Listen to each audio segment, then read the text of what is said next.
વંદે ગુજરાત।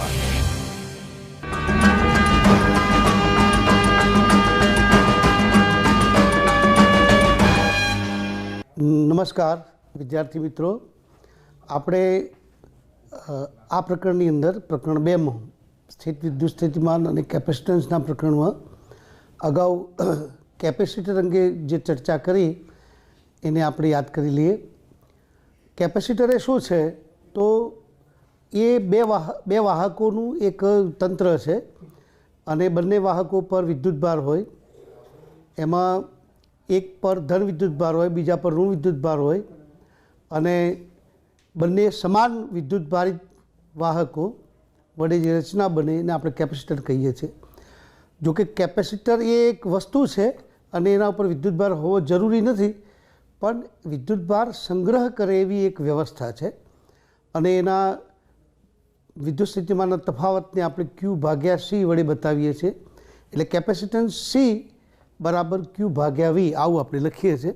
એટલે બે વાહકોનું તંત્ર અને એકમાં પ્લસ Q વિદ્યુતભાર, બીજામાં માઇનસ Q વિદ્યુતભાર હોય। કેપેસિટન્સ C બરાબર Q ભાગ્યા V, મતલબ કે એક વાહક પર ભેગો થતો વિદ્યુતભાર અને બંને વાહકો વચ્ચે વિદ્યુત સ્થિતિમાનના તફાવતનો ગુણોત્તર એને આપણે કેપેસિટન્સ કહીએ છીએ। એનો એકમ છે કુલમ્બ બાય વોલ્ટ, એને આપણે ફેરાડે કહીએ છીએ। મતલબ કે વાહકો પર વિદ્યુતભાર જમા કરવાની ક્ષમતા આપણે કેપેસિટર વડે બતાવીએ છીએ। તો કેપેસિટન્સનો અર્થ શું? આપણે એવું કહીશું કે એકમ વિદ્યુત સ્થિતિમાનના તફાવત હેઠળ વાહક પર ભેગો થતો વિદ્યુતભાર એને આપણે કહીશું કેપેસિટન્સ। હવે આવા કેપેસિટન્સની વાત આપણે અગાઉ કરી, એની વ્યાખ્યા જોઈ હતી। સમાંતર પ્લેટ કેપેસિટરની ચર્ચા કરી, એમાં આ સૂત્રનો ઉપયોગ કરી અને આપણે સમાંતર પ્લેટ કેપેસિટન્સ માટે કેપેસિટન્સનું સૂત્ર A એપ્સાઇલોન 0 ભાગ્યા D આવું આપણે તારવ્યું હતું। હવે એમાં બે વાહકો સમાંતર પ્લેટવાળા હોય અને એકનું ક્ષેત્રફળ એ હોય, એપ્સાઇલોન 0 શૂન્યાવકાશની પરમિટિવિટી, D એ બંને વચ્ચેનું અંતર છે।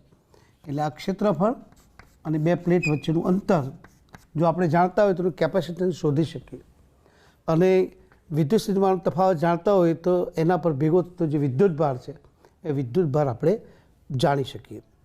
તો આવા અલગ અલગ પ્રકારના કેપેસિટન્સ ધરાવતા કેપેસિટરોની રચનાઓ સૂત્રો વડે આપણે બતાવવાના છીએ। ઉદાહરણની અંદર આવા સૂત્રો આવશે। તો સમાંતર પ્લેટ કેપેસિટર, હવે આવા કેપેસિટરોને શ્રેણીમાં જોડીએ તો એના કેપેસિટન્સનું જે સૂત્ર છે એ સૂત્ર આપણે અગાઉ શીખ્યા કે શ્રેણી જોડાણમાં 1/C બરાબર 1/C1 plus 1/C2 and so on. એટલે શ્રેણી જોડાણ હોય ત્યારે પરિણામી કેપેસિટન્સ આપણે આ સૂત્ર વડે બતાવીએ છીએ। પણ કેપેસિટરોને જો સમાંતર જોડેલા હોય તો એવા સંજોગોમાં પરિણામી કેપેસિટન્સનું સૂત્ર C1 plus C2 and so on CN વડે બતાવીએ છીએ। એટલે કેપેસિટરોના જોડાણના જે સૂત્રો છે એ સૂત્રો આપણે યાદ રાખીશું। એનો ઉપયોગ કેટલાક પ્રશ્નોમાં કરવાનો હોય છે, એટલે આપણે એને યાદ રાખીશું। હવે એક ઉદાહરણ આપણે ભણીએ। ઉદાહરણ અહીંયા જે આકૃતિ આપી છે, ઉદાહરણ 2.9ની જે આકૃતિ આપી છે તમે જુઓ, એમાં જે પ્રશ્ન છે એ પ્રશ્ન આવો છે કે આકૃતિમાં દર્શાવ્યા મુજબ 10 માઇક્રોફેરેડના 4 કેપેસિટરનું એક નેટવર્ક 500 વોલ્ટના સપ્લાય સાથે જોડેલ છે। નેટવર્કનું સમતુલ્ય કેપેસિટન્સ શોધો, દરેક કેપેસિટર પરનો વિદ્યુતભાર શોધો। એટલે આ જે આકૃતિ દોરી છે, સર્કિટ છે, એમાં આપણે પરિણામી કેપેસિટન્સ એક તો શોધવાનું છે, સમતુલ્ય કેપેસિટન્સ જેને આપણે કહીશું, અને તમામ કેપેસિટર પરનો વિદ્યુતભાર પણ આપણે શોધવાનો છે। તો પહેલાં તો આપણે ABCD 4 બિંદુઓ મૂકીએ અહીંયા। એમાં જે કેપેસિટર જોડ્યા છે એમાં C1, C2, C3 કેપેસિટન્સના જે મૂલ્યો છે તમામના એક સરખા છે। તો કેટલા? તો 10 માઇક્રોફેરેડ આપેલા છે અને વિદ્યુત સ્થિતિમાનનો તફાવત A અને D બે બિંદુ વચ્ચે 500 વોલ્ટનો લગાવવામાં આવેલો છે। હવે તમે જુઓ કે A થી B, C અને D એમ આપણે પરિપથ જોઈએ તો એથી ડી સુધી જે આ 3 કેપેસિટર જોડ્યા છે એ કેપેસિટર શ્રેણીમાં જોડેલા છે. તો આ શ્રેણી જોડાણનું સમતુલ્ય જે કેપેસિટન્સ છે એ શોધવું હોય તો સૂત્ર આપણે જાણીએ કે 1/c બરાબર 1/c1 plus 1/c2 plus 1/c3. શ્રેણી જોડાણ છે માટે, શ્રેણી જોડાણ માટે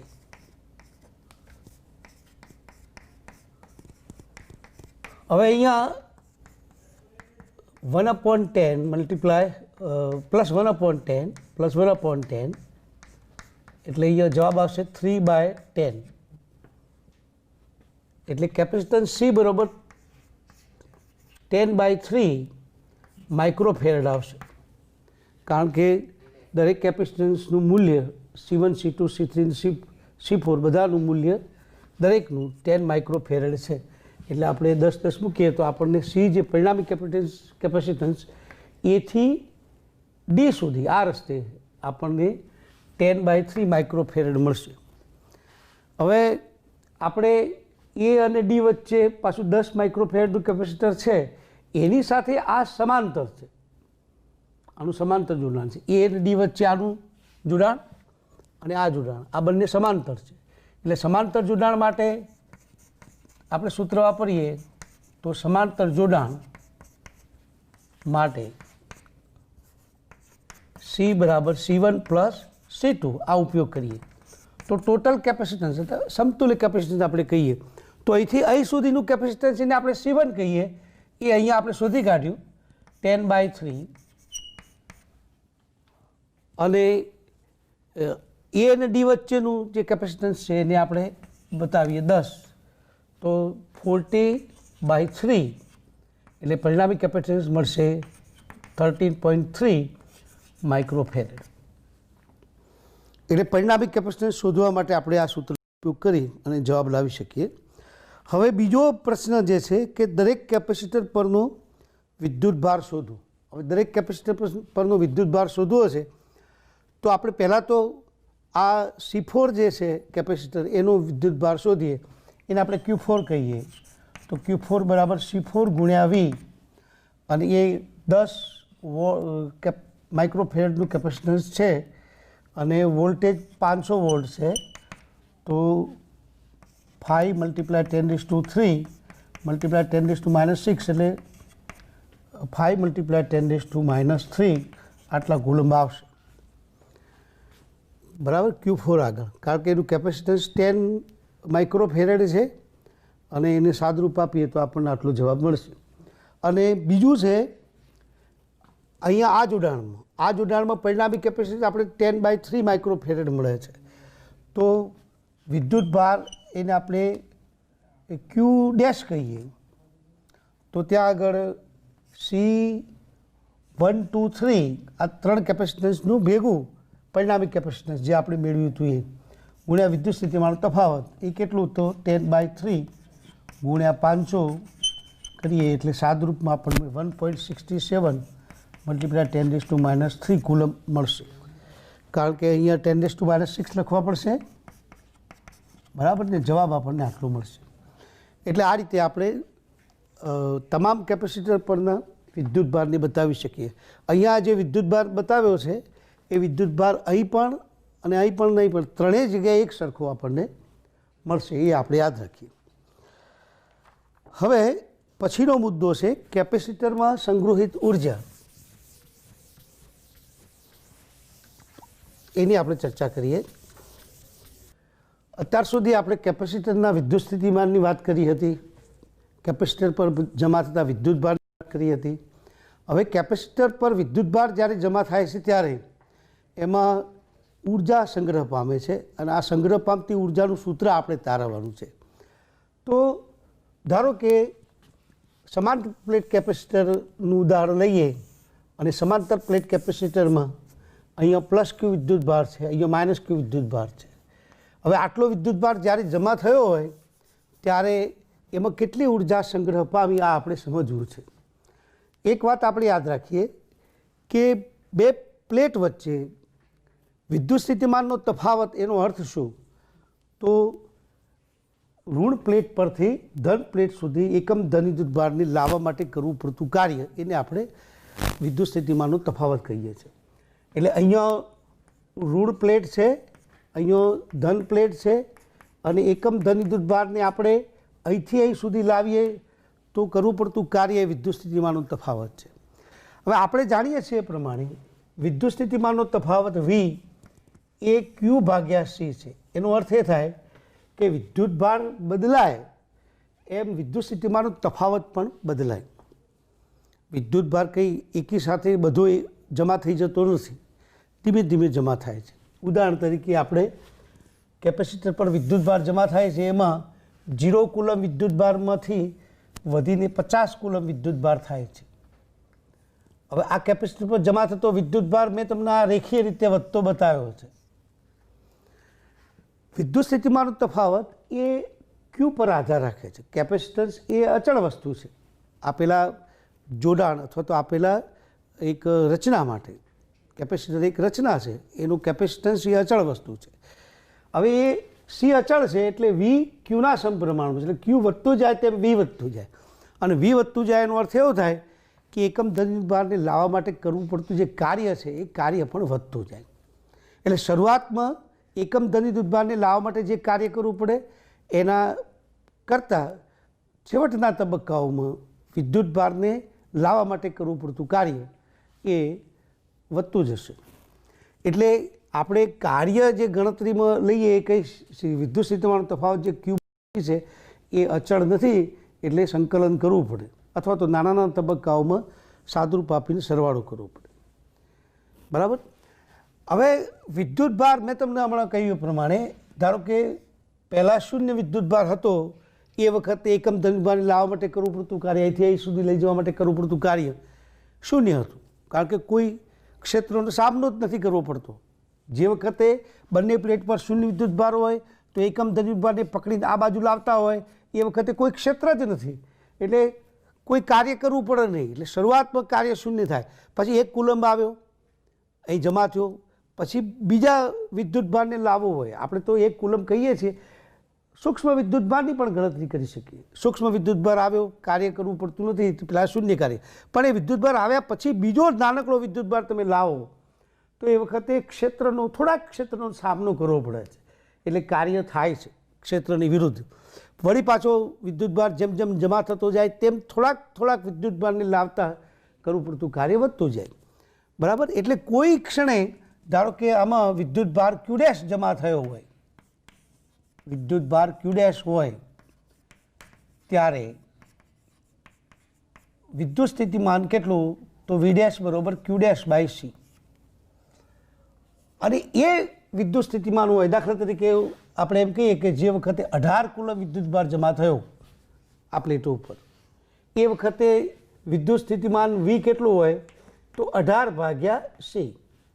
જે વખતે 32 કુલમ થયો હોય એ વખતે વિદ્યુત સ્થિતિમાન 32 ભાગ્યા સી, આવું લખવું પડે. બરાબર. એટલે આપણે એક ઉદાહરણ લીધું કે વિદ્યુત સ્થિતિમાન બદલાતું જાય છે, એટલે આપણે કાર્ય ગણવું હોય તો સૂક્ષ્મ કાર્ય એટલા તબક્કા પૂરતું ગણીએ કે 18 કુલમ પછી ધારો કે થોડોક જથ્થો વિદ્યુત ભારનો લાવ્યા અને 19 કુલમ વિદ્યુત ભાર થયો, 18 પછી 19 થયો, એ દરમિયાન એકમ ધન વિદ્યુત ભારને લાવ્યા. આ તો મેં તમને 18 થી 19નું ઉદાહરણ આપ્યું, 18 થી 18.1 પણ વિચારી શકાય. તો આ જે ડેલ ડબલ્યુ કાર્ય છે એ આપણે વિદ્યુત સ્થિતિમાનનો તફાવત વી ડેશ ડેલ ક્યુ આવું લખી શકીએ, કારણ કે કાર્ય બરાબર શું, તો એકમ ધન વિદ્યુત ભાર દીઠ થતું કાર્ય ગુણ્યા વિદ્યુત ભાર, આપણે આવું લખી શકીએ. બરાબર. એટલે ડેલ ડબલ્યુ બરાબર ક્યુ ડેશ ભાગ્યા સી ડેલ ક્યુ આવું લખી શકાય, કારણ કે વી ડેશની જગ્યાએ આપણે આ લખીએ. એટલે જે તે નાના તબક્કામાં અહીંયા મેં તમને આ ઉદાહરણ આપ્યું છે એમાં તો થતું કાર્ય સૂક્ષ્મ કાર્ય છે એ Q dash by C into D Q dash વડે બતાવી શકીએ. આ ડી ક્યુ ડેશ છે અથવા ડેલ ક્યુ ડેશ છે એ સૂક્ષ્મ કાર્ય છે, સૂક્ષ્મ વિદ્યુત ભાર છે. સૂક્ષ્મ વિદ્યુત ભાર જ્યારે આવે છે ત્યારે સૂક્ષ્મ કાર્ય થાય છે. હવે આ એક નાનકડા તબક્કામાં થતા કાર્યનો ઉપયોગ કરી અને કુલ કાર્ય ગણવું હોય તો કુલ કાર્ય બરાબર ઇન્ટિગ્રેશન કરો તો ઇન્ટિગ્રેશન કરી અને અહીંયા ધારો કે dw લખીએ તો integration q dash c dq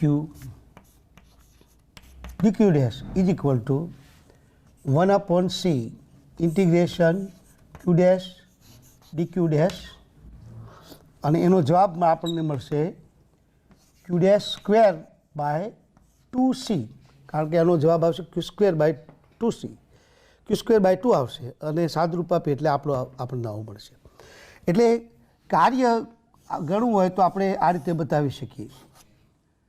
તો આમાં 0 થી q સુધીનું ગણતરી કરવાની હોય તો પછી અહીંયા q આવી જશે. એટલે સાદરૂપ આપે તો જવાબ આપણને આવો મળશે. પણ અહીંયા આ જે સૂત્ર લખ્યું છે એને આપણે આના આધારે એવું લખી શકીએ તો del Q dash del W dash is equal to Q dash by 2c 1/2c Q dash plus del Q ડેશનો વર્ગ માઇનસ ક્યુ ડેશ સ્ક્વેર એને આ રીતે બતાવી શકીએ. હવે આને નાના નાના પગલાઓમાં ગણતરી કરીએ તો કુલ કાર્ય W is equal two summation of del Q dash del W dash is equal two 1/2c into bracket આપણે અહીંયા ડેલ ક્યુ સ્ક્વેર માઇનસ 0નો વર્ગ, કારણ કે આપણે સૂક્ષ્મ વિદ્યુતભાર પહેલાં આવે બરાબર, પહેલાં 0 હતો અને સૂક્ષ્મ વિદ્યુતભાર આવ્યો અહીંયા કેટલો હતો ડેલ ક્યુ ડેશ બરાબર, તો તફાવત કેટલો તો આટલો થશે પ્લસ બીજો ડેલ ક્યુ આવે તો 2 ડેલ ક્યુ થશે બરાબર. એટલે 2 del Q square minus del Q square plus આ જ રીતે આગળ લખીએ તો 3 del Q dash square minus 2 del Q dash square. આમ છેલ્લે Q dash square Q square minus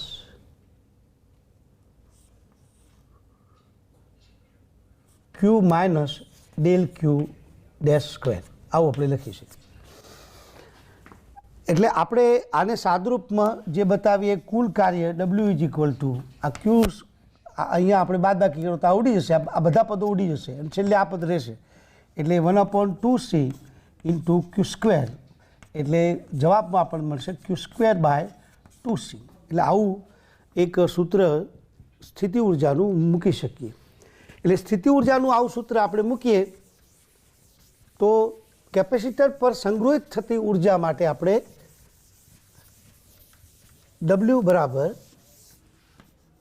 Q square ભાગ્યા 2c આવું સૂત્ર મળશે.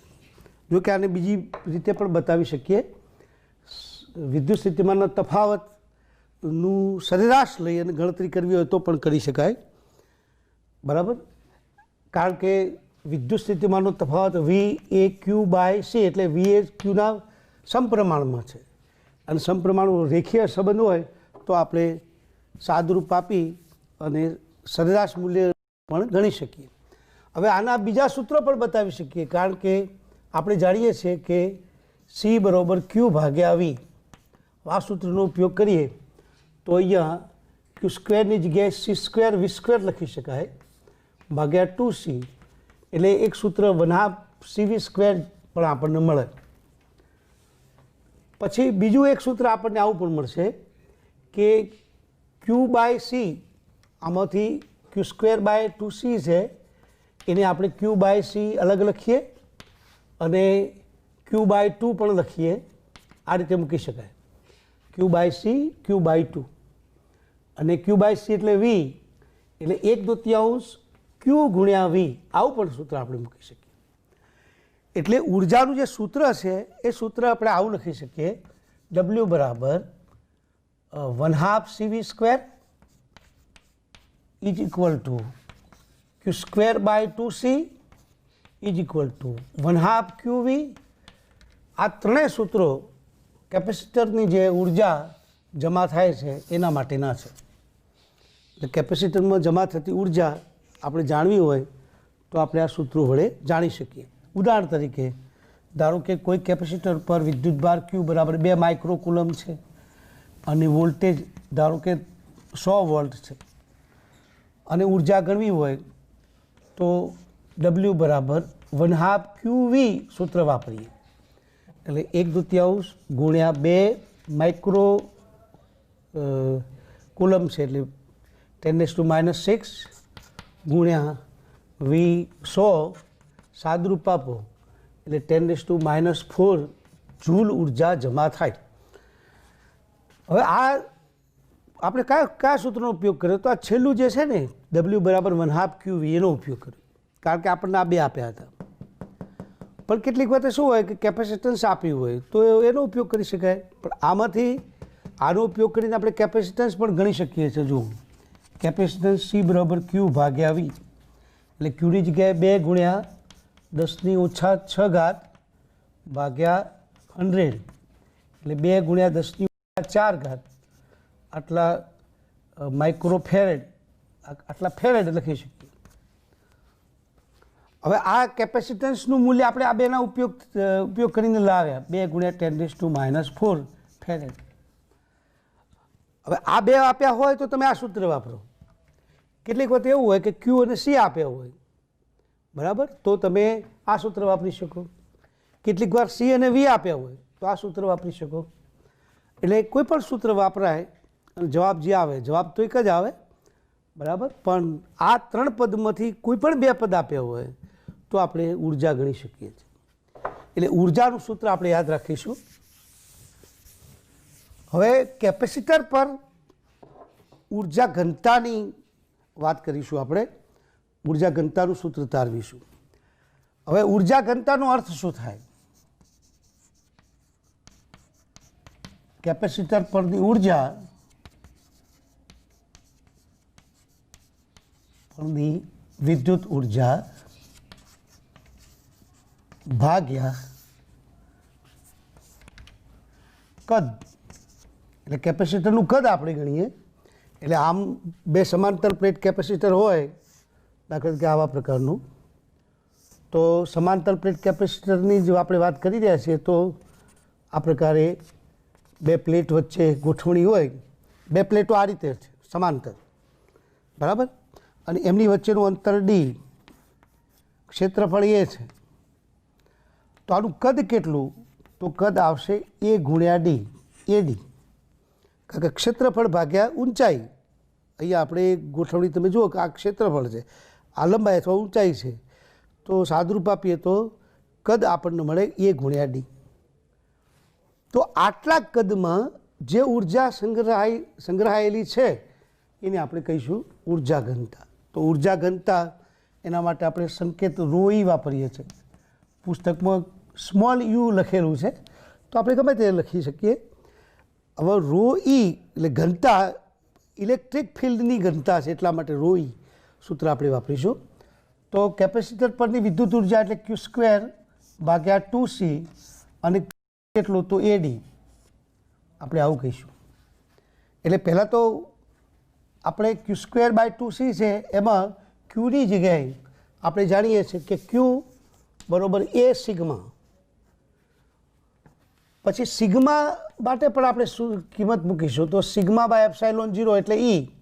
એટલે એના આધારે તમે સિગ્મા બરાબર લખી શકો E ગુણ્યા ε0. આ બધી બાબતોને આપણે ધ્યાનમાં રાખીશું અને કિંમતો અહીંયા મૂકવાની છે એટલા માટે. તો Q² એટલે A² σ² ભાગ્યા 2C AD. હવે 2C ને આપણે છેદમાં લાવે ભૂલતા નહીં. હવે અહીંયા A² અને σ² એટલે આપણે E²ε0² લખી શકીએ અને છેદમાં 2. હવે કેપેસિટન્સ માટે A ε0 ભાગ્યા D લખી શકાય પાછું બરાબર, અને AD તો અહીંયા છે જ બરાબર. હવે તમે આમાં દૂર કરો તો એ સ્ક્વેર એ ઉડી જશે, જુઓ, પછી ડી ઉડી જશે, એટલે અહીંયા એપ્સાઇલોન 0 પણ ઉડી જશે, એક એપ્સાઇલોન 0 રહી જશે, એટલે 1/2 એપ્સાઇલોન 0 ઈ સ્ક્વેર, આવું આપણને સૂત્ર પ્રાપ્ત થશે. આમ તો પુસ્તકમાં પહેલાં ઉર્જા ગણી છે, પછી ઉર્જાને કદ વડે ભાગેલા છે, તો એ પ્રમાણે પણ ગણી શકાય, પણ સહેલાઈથી યાદ રાખવા માટે ઉર્જા ઘનતાનું સૂત્ર યાદ રાખો. ઉર્જા ઘનતા બરાબર શું? તો સંગ્રહિત ઉર્જા ભાગ્યા કદ, એટલે ઉર્જાનું જે સૂત્ર છે, સૂત્રમાં કિંમતો મૂકી દઈએ સીધી, સાદરૂપ આપશો, ઉડી જશે, એટલે તમને સૂત્ર આવું મળશે, 1/2 એપ્સાઇલોન 0 ઈ સ્ક્વેર. એટલે આમાં બતાવે છે કે ઉર્જા ઘનતા કેપેસિટરમાં એ બે પ્લેટ વચ્ચે જે વિદ્યુત ક્ષેત્ર છે એ વિદ્યુત ક્ષેત્રના વર્ગના સમપ્રમાણમાં છે. એટલે ઉર્જા ઘનતાને આપણે સ્મોલ યુ કહીએ તો સ્મોલ યુ ચલે છે ઈ સ્ક્વેર. કેપેસિટરમાં જે વિદ્યુત ક્ષેત્ર છે એ વિદ્યુત ક્ષેત્રના વર્ગના સમપ્રમાણમાં ઉર્જા ઘનતા હોય છે. એટલે અહીંયા આપણી પ્રકરણની થિયરી પૂરી થાય છે. એક છેલ્લું ઉદાહરણ આપણે જોઈ લઈએ. કેટલાક અગત્યના પૂછાયા એવા દાખલાઓની ચર્ચા કરીશું. તો એમાં છેલ્લું ઉદાહરણ જે છે ઉદાહરણ આપણે જોઈ લઈએ. ઉદાહરણ 2.10.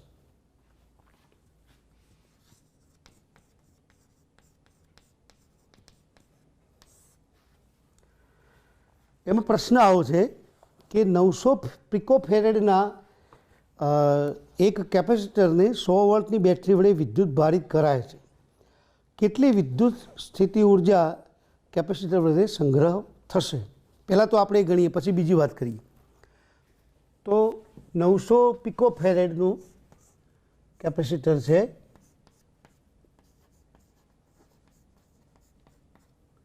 અને બે છેડે વિદ્યુત સ્થિતિમાન તફાવત 100 વોલ્ટનું રાખેલ છે. 100 વોલ્ટનું વિદ્યુત સ્થિતિમાનનો તફાવત છે. તો કેટલી સ્થિતિ ઉર્જા જમા થશે એ શોધો. તો જમા થતી સ્થિતિ ઉર્જા, એના માટે આપણે સૂત્ર વાપરીએ U બરાબર 1/2 CV સ્ક્વેર. એટલે U બરાબર 1/2 Cની જગ્યાએ આપણે 900 પિકોફેરેડ છે, એટલે 10⁻12 ગુણ્યા અહીંયા 10⁻2 વોલ્ટની જગ્યાએ આપણે 10⁻2 લખીશું. એટલે U બરાબર આપણને મળશે 9 ગુણ્યા 4.5 ગુણ્યા 10⁻8 આટલા જૂલ ઉર્જા આપણને મળશે. બરાબર. એટલે પહેલાં તો આપણે કેપેસિટર આપેલું છે, કેપેસિટન્સ આપેલું છે, અને કેપેસિટન્સની બેટરી વડે વિદ્યુત ભારિત કરીએ છીએ તો એમાં કેટલી વિદ્યુત સ્થિતિ ઉર્જા જમા થાય છે એ જમા થતી ઉર્જા આપણે બતાવી. હવે એવું કહે છે કેપેસિટરનું બેટરીથી જોડાણ દૂર કરી બીજા 900 પિકોફેરેડના વિદ્યુત ભાર વિહીન કેપેસિટર સાથે જોડવામાં આવે છે, તો આ તંત્ર વડે કેટલી વિદ્યુત સ્થિતિ ઉર્જા સંગ્રહ પામશે? હવે આ કેપેસિટર સાથે બેટરી જે છે બેટરીને દૂર કરવામાં આવે છે, અને એની સાથે બીજું એક કેપેસિટર જોડવામાં આવે છે. 900 પિકોફેરેડનું કેપેસિટર છે, બરાબર, અને બીજું 900 પિકોફેરેડનું કેપેસિટર જોડવામાં આવે છે. આ વિદ્યુત ભારિત કરેલું છે, એટલે કે એમાં ઉર્જા U આપણને આપેલી છે 4.5 ગુણ્યા 10⁸8 જૂલ આપેલી છે. આમાં વિદ્યુત ભાર નથી, પણ જોડાણ કરીએ એટલે વિદ્યુત ભાર વહેંચાશે, અને વહેંચણીમાં એવું થાય કે આ કેપેસિટર, બંનેના કેપેસિટર સમાન છે, અને સમાન હોય તો સ્વાભાવિક છે કે સમાન મૂલ્યના વિદ્યુત ભારો બંને કેપેસિટર પર જમા થશે, એટલે વિદ્યુત ભારો અડધા થઈ જશે. એટલે આ વિદ્યુત ભાર છે એ વિદ્યુત ભાર, નવો વિદ્યુત ભાર જે આમાં જમા આવશે એ Q/2 થઈ જશે, અડધો થઈ જશે વિદ્યુત ભાર. પછી આ જોડાણમાં વિદ્યુત સ્થિતિમાનનો તફાવત પણ સ્વાભાવિક છે, કેપેસિટન્સ નથી બદલાતું, વિદ્યુત ભાર બદલાઈ જાય છે, એટલે કેપેસિટન્સ પણ અડધું થઈ જશે, વિદ્યુત સ્થિતિમાન તફાવત પણ અડધો થઈ જશે, એટલે V/2 થઈ જશે. આ સંજોગોમાં નવી ઉર્જા, એને આપણે W' કહીએ, તો આપણે સૂત્ર જાણીએ છીએ ડબલ્યુ બરાબર 1/2 QV. આપણે આ જે સૂત્ર વડે ઉર્જા શોધી એ આ સૂત્ર વડે પણ શોધી શકીએ, પણ આમાં આપણે વિદ્યુત ભાર નહોતો આપ્યો, બરાબર, એની જગ્યાએ કેપેસિટન્સ અને વોલ્ટેજ આપ્યા હતા, એટલે આપણે ગણી. પણ આપણે આનો ઉપયોગ કરીએ તો પહેલાં ઉર્જા કેટલી હતી? તો 1/2 QV હતી. હવે ઉર્જા કેટલી? તો ડબલ્યુ ડેશ બરાબર 1/2 Q ડેશ V ડેશ. એટલે ડબલ્યુ ડેશ બરાબર શું આવશે? તો 1/2 Q ડેશની જગ્યાએ આપણે લખીએ Q/2, કારણ કે વિદ્યુત ભાર અડધો થઈ ગયો દરેક ઉપર, બરાબર, અને V ડેશ એટલે V/2, એટલે આપણને ડબલ્યુ ડેશ મળશે 1/2 અને QV ગુણ્યા 1/4, એટલે 1/2 QV તો આપણે અગાઉ શીખી ગયા, ગણી કાઢ્યું છે, 4.5 ગુણ્યા 10⁻8 ગુણ્યા 1/4. સાદરૂપ આપો તો તમને દરેક કેપેસિટર પરની ઉર્જા પ્રાપ્ત થાય. એની બે વડે ગુણીએ તો બંનેની ભેગી થાય, એટલે આ રીતે આપણે ગણતરી કરી શકીએ. ત્યારબાદ આપણે સ્વાધ્યાયના કેટલાક પ્રશ્નોની ચર્ચા કરીએ.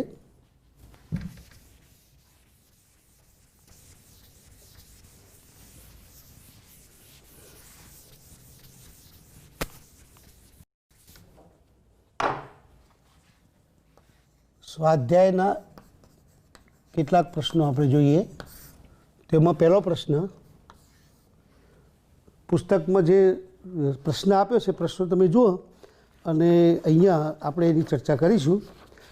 તો જુઓ, પહેલો પ્રશ્ન આવો છે કે 5 ગુણ્યા 10⁻8 કુલમ અને -3 ગુણ્યા 10⁻8 કુલમ વિદ્યુત ભારો એકબીજાથી 16 સેન્ટીમીટર અંતરે મૂકેલા છે. આ વિદ્યુત ભારોને જોડતી રેખા પરના કયા બિંદુઓએ વિદ્યુત સ્થિતિમાન શૂન્ય થશે? અનંત અંતરે સ્થિતિમાન શૂન્ય લો. જો બે વિદ્યુત ભારો આપેલા છે, એક Q1 બરાબર 5 ગુણ્યા 10⁻5-8 કુલમ અને Q2 બરાબર -3 ગુણ્યા 10⁻8 કુલમ. આ બે વિદ્યુત ભારો આપેલા છે અને એમની વચ્ચેનું અંતર જે આપેલું છે, અંતર 16 સેન્ટીમીટર છે. પ્રશ્ન એ કર્યો છે કે કયા બિંદુએ વિદ્યુત સ્થિતિમાન શૂન્ય થાય? તો અહીંયા ધારો કે એક બિંદુ P લઈએ કે જો આગળ સ્થિતિમાન શૂન્ય છે એવું આપણે ધારીએ. એ બિંદુ ધારો કે પહેલા વિદ્યુત ભારથી x અંતરે છે, તો બીજા વિદ્યુત ભારથી એનું અંતર 16 - x સેન્ટીમીટર થાય, બરાબર. આ બિંદુએ સ્થિતિમાન શૂન્ય છે એવું આપણે ધારી લીધું છે. તો વિદ્યુત સ્થિતિમાન શૂન્ય થાય એનો અર્થ શું થાય કે પહેલાં વિદ્યુત ભારના કારણે સ્થિતિમાન અહીંયા આગળ શૂન્ય, વિદ્યુત સ્થિતિમાન V1, અને બીજા વિદ્યુત ભારના કારણે વિદ્યુત સ્થિતિમાન V2, આ બંનેનો સરવાળો વચ્ચે શૂન્ય થાય. હવે એકમાંથી બંને જે વિદ્યુત ભારો આપેલા છે એમાંથી એક ધન છે, બીજો ઋણ છે, તો વચ્ચે વિદ્યુત સ્થિતિમાન શૂન્ય થાય. જો બંને ધન હોત તો વચ્ચે વિદ્યુત સ્થિતિમાન અશૂન્ય આવત, શૂન્ય નહીં આવે, કારણ કે આમાં બીજો વિદ્યુત ભાર ઋણ છે, એટલે અહીંયા ઋણ પદ મળશે V2. એટલે આપણે અહીંયા KQ1 ભાગ્યા x માઇનસ KQ2 ભાગ્યા 16 - x આવું આપણે લખીશું, = 0. હવે માઇનસ એટલા માટે લખ્યું કે વિદ્યુત ભાર આ ઋણ છે. હવે આ પ્રમાણે હોય તો K1/x બરાબર KQ2 ભાગ્યા 16 - x આવું લખી શકાય. હવે K ઉડી જાય તો Q1/Q2 બરાબર x ભાગ્યા 16 - x આવું લખી શકીએ. હવે આપણે આમાં કિંમતો મૂકીએ. આટલે શું કિંમત મૂકવાની નહીં, એટલે આપણે થોડું ગણવામાં સરળ રહે. અહીંયા 5 અને અહીંયા 3 માઇનસ ચિહ્ન લખવાની જરૂર નથી, કારણ કે માઇનસ ચિહ્ન અહીં આગળ આવી ગયું છે. અહીંયા x અને 16 - x સેન્ટીમીટરમાં છે, આ સેન્ટીમીટરમાં, આ સેન્ટીમીટરમાં, એટલે આપણે મીટરમાં ફેરવવાની જરૂર નથી. 16 × 85 ઓછા 5x બરાબર 3x, 8x બરાબર 80, એટલે x બરાબર 10 સેન્ટીમીટર આપણને જવાબ મળશે. એટલે પહેલો એક જવાબ એ છે કે 5 ગુણ્યા 10⁻⁸ કુલમ વિદ્યુતભારથી કેટલા અંતરે, તો 16 સેન્ટીમીટર અંતરે, એટલે 10 સેન્ટીમીટર અંતરે આપણને વિદ્યુત સ્થિતિમાન શૂન્ય મળે. હવે બીજું, આ બાજુ એક બિંદુ ધારી લઈએ આપણે, એનું અંતર અહીંથી ધારો કે x છે. આ બિંદુ આગળ સ્થિતિમાન શૂન્ય છે એવું આપણે ધારીએ. આ કયું બિંદુ છે, ધારો કે આર બિંદુ કહીએ કે આર બિંદુ આગળ સ્થિતિમાન શૂન્ય છે. એટલે આપણે લખવાનું કે ધારો કે આર બિંદુએ સ્થિતિમાન શૂન્ય છે. તો આપણે આવું લખી શકીએ. એનો અર્થ એ થાય કે પહેલા વિદ્યુતભારના કારણે અને બીજા વિદ્યુતભારના કારણે સ્થિતિમાન શૂન્ય આવશે. તો કે Q1 બાય એક્સ, પહેલાં આપણે R1 લખીએ ચાલો, વત્તા કે Q2 ભાગ્યા R2 બરાબર 0. હવે એક વિદ્યુતભાર ધન, બીજો વિદ્યુતભાર ઋણ છે. આ વિદ્યુતભાર ધન, આ ઋણ છે. આ વિદ્યુતભારથી આનું અંતર આપણે ગણવાનું થાય તો 16 ઓછા x, આપણે 16 સેન્ટીમીટર, અને આ આપણે કાઢી નાખીએ. હવે નવેસરથી આપણે અહીંથી અંતર ગણીએ તો 16 વત્તા x થશે. એટલે Q1 ભાગ્યા 16 વત્તા x માઇનસ Q2 ભાગ્યા કે ઉડી જશે. બીજા વિદ્યુતભારથી અંતર કેટલું, તો એ x આપણે ધારેલું છે. અહીંથી અંતર ધાર્યું છે, ધ્યાન રાખજો.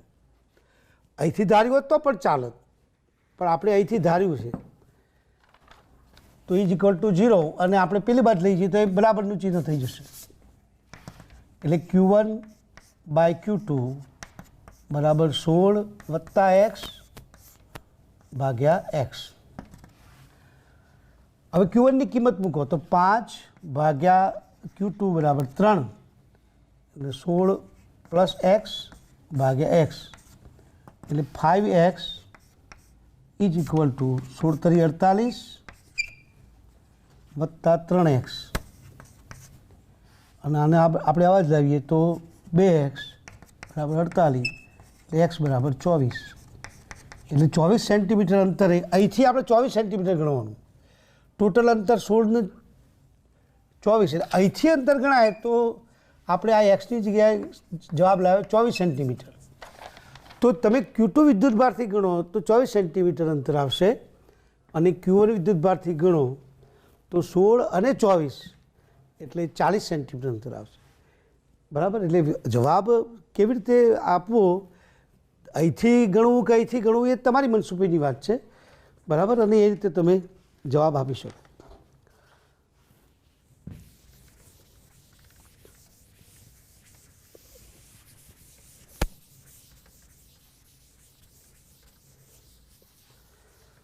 હવે ઉદાહરણ 2.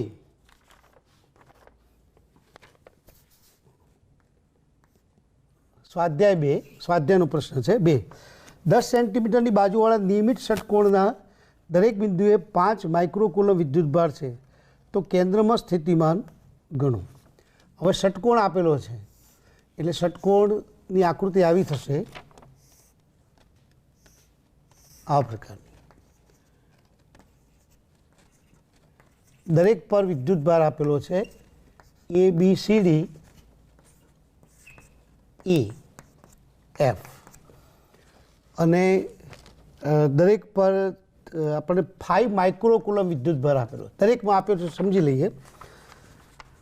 હવે આપણે સામસામે આ રીતે શિરોબિંદુને જોડીએ તો બધા જે વિકર્ણો છે એ સંગામી રેખાઓ હશે.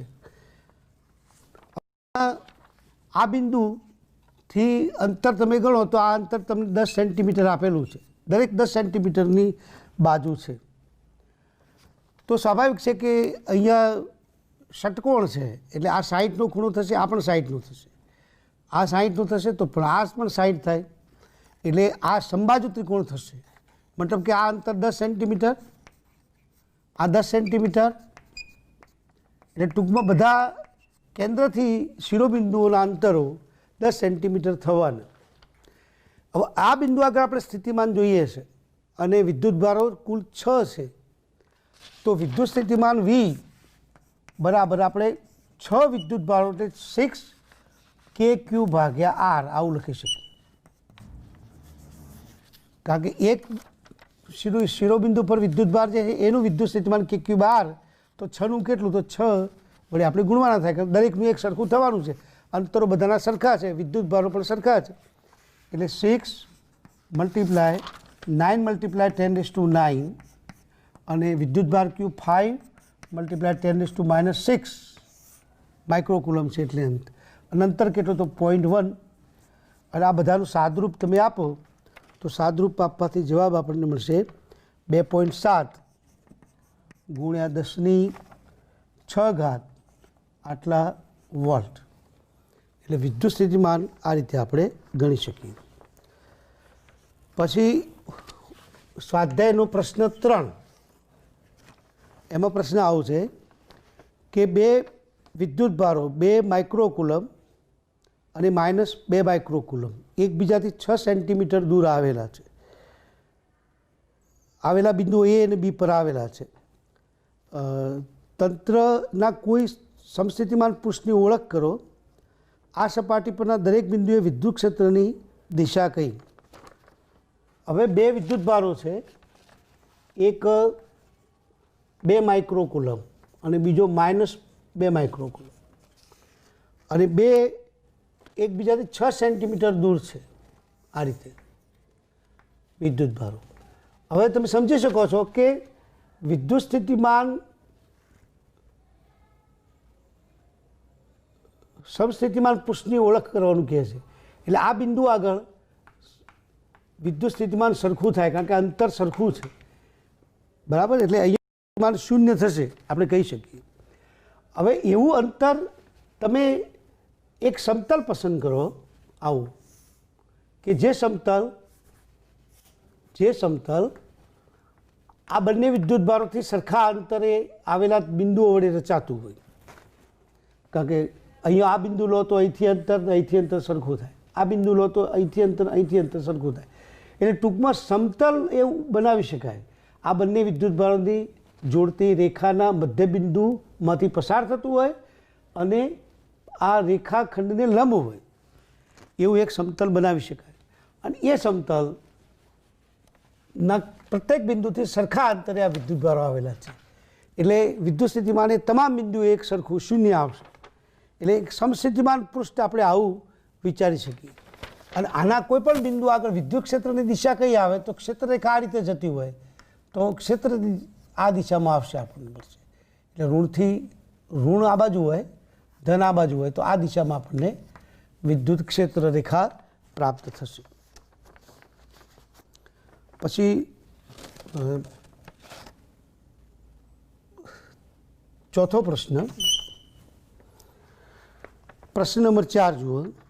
એમાં 12 સેન્ટીમીટર ત્રિજ્યાના એક ગોળાકાર સુવાહકની સપાટી પર 1.6 × 10⁻⁷ કુલમ વિદ્યુતભાર નિયમિત રીતે વિતરિત થયેલો છે. તો ગોળાની અંદર, ગોળાની તરત બહાર અને ગોળાના કેન્દ્રથી 18 સેન્ટીમીટર અંતરે આવેલા બિંદુએ વિદ્યુત ક્ષેત્ર કેટલું આવશે. હવે આવો ગોળો છે, એ ગોળાની ત્રિજ્યા 12 સેન્ટીમીટર આપેલી છે. હવે આપણને અલગ અલગ બિંદુઓ કહે છે. એક તો પહેલાં આમાં વિદ્યુતભાર કેટલો આપ્યો છે એ જુઓ. સપાટી પર વિદ્યુતભાર મૂક્યો છે તો 1.6 × 10⁻⁷ કુલમ વિદ્યુતભાર મૂકેલો છે આના ઉપર. પ્રશ્ન એ છે કે ગોળાની અંદર વિદ્યુત ક્ષેત્ર કેટલું. તો ગોળાની અંદર વિદ્યુત ક્ષેત્ર E બરાબર 0 આપણે જાણીએ. અંદરના ભાગો વિદ્યુત ક્ષેત્ર શૂન્ય હોય. સપાટી પર કેટલું, તો આપણે ક્ષેત્રનું સૂત્ર મૂકીએ E બરાબર KQ ભાગ્યા R². સાદરૂપ આપીએ તો 9 × 10⁹ મલ્ટીપ્લાય અહીંયા 1.6 મલ્ટીપ્લાય 10⁻⁻7 ભાગ્યા 12 સેન્ટીમીટર એટલે 0.12 એનો વર્ગ અને સાદરૂપ આપો તો વિદ્યુત ક્ષેત્ર આપણને ગોળાની સપાટી પરના બિંદુઓ અથવા ગોળાની તરત બહાર એવું કહ્યું છે કે ગોળાની તરત બહાર એટલે વિદ્યુત ક્ષેત્ર કેટલું તો KQ/R² આપણને મળે અને એ સાદરૂપ આપો તો તમને મળશે 10⁵ N/કુલમ આવું મળશે. એટલે આ પ્રશ્ન એ, આ પ્રશ્ન બી અને ત્રીજો પ્રશ્ન સી. એમાં એવું કહ્યું છે કે ગોળાના કેન્દ્રથી 18 સેન્ટીમીટર અંતરેવાળા બિંદુએ વિદ્યુત ક્ષેત્ર કેટલું, તો અહીંથી 18 સેન્ટીમીટર દૂર આવેલું બિંદુ છે, આ બિંદુએ વિદ્યુત ક્ષેત્ર કેટલું, તો ત્યાં આગળ વિદ્યુત ક્ષેત્રનું સૂત્ર આપણે KQ/R² એ જ વાપરીશું. KQ/R². અહીંયા ત્રિજ્યા મૂકી છે કારણ કે કેન્દ્ર સપાટીથી થોડેક દૂર એવું કહ્યું છે એટલે આપણે અંતર કેટલું તો ત્રિજ્યા જેટલું. જેવી રીતે આપણે પૃથ્વીની સપાટીથી થોડાક ઉપર જવાનું હોય તો ગુરુત્વ ક્ષેત્ર કેટલું તો ગુરુત્વ પ્રવેગ કેટલો તો 9.8 ગણીએ છીએ. એના જેમ કે અહીંયા KQ/R² સૂત્ર વાપરી શકીએ. અહીં પણ KQ/R² પણ અહીં R અંતર આવશે તો 9 મલ્ટીપ્લાય 10⁹ ગુણ્યા 1.6 ગુણ્યા 10⁻⁷ ભાગ્યા 18 સેન્ટીમીટર અંતર કહ્યું એટલે 0.18 નો વર્ગ અને આટલાનું તમે સાદરૂપ આપો તો વિદ્યુત ક્ષેત્ર E આપણને મળશે 4.44 ગુણ્યા 10⁴ N/કુલમ. આવું વિદ્યુત ક્ષેત્ર આપણને મળે.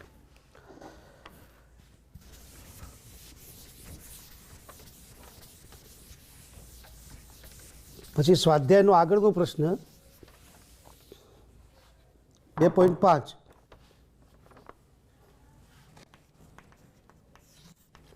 હવે એમાં પ્રશ્ન તમે જુઓ કે પ્લેટો વચ્ચે હવા હોય તેવા સમાંતર પ્લેટ કેપેસિટરનું કેપેસિટન્સ 8 ફેરેડ છે, પિકોફેરેડ છે. જો પ્લેટો વચ્ચેનું અંતર અડધું કરવામાં આવે અને તેમની વચ્ચેના અવકાશને ડાયલેક્ટ્રિક વડે અચળાંક 6 જેનો છે એવા ડાયલેક્ટ્રિક વડે ભરવામાં આવે તો કેપેસિટન્સ કેટલું થાય. હવે સમાંતર પ્લેટ કેપેસિટરનું કેપેસિટન્સ, આવું સમાંતર પ્લેટ કેપેસિટર હોય તો એનું કેપેસિટન્સનું સૂત્ર આપણે જાણીએ છીએ A/0/d. બરાબર. હવે એનું કેપેસિટન્સ તમને 8 પિકોફેરેડ આપેલું છે, આ ઓલરેડી આપી દીધેલું છે. આપણને એવું કહે છે કે હવે બે પ્લેટો વચ્ચેનું અંતર અડધું કરવામાં આવે, પ્લેટો વચ્ચેનું અંતર અડધું કરવામાં આવે, જે હોય એના કરતાં અંતર અડધું, એટલે મતલબ કે પહેલાં D અંતર હતું બરાબર અને એમાં શૂન્યાવકાશ હતું એટલે ε0 આપણે લખીએ શૂન્યાવકાશ છે અને હવે ડાયલેક્ટ્રિક ભરી દેવામાં આવે છે, અંતર અડધું કરી નાખવામાં આવે છે D/2.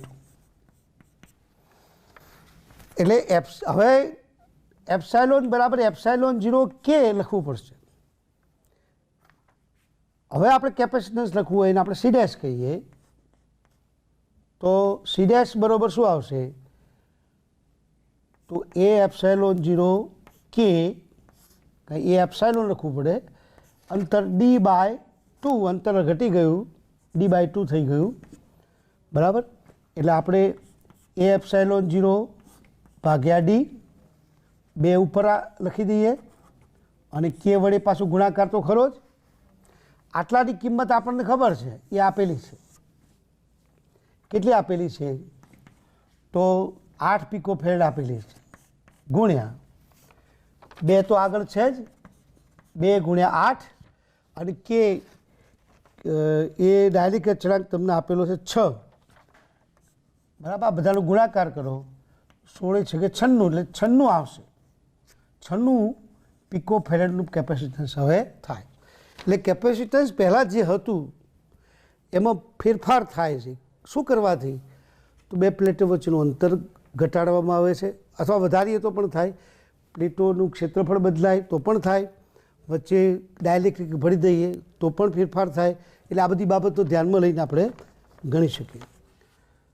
પછી 2.6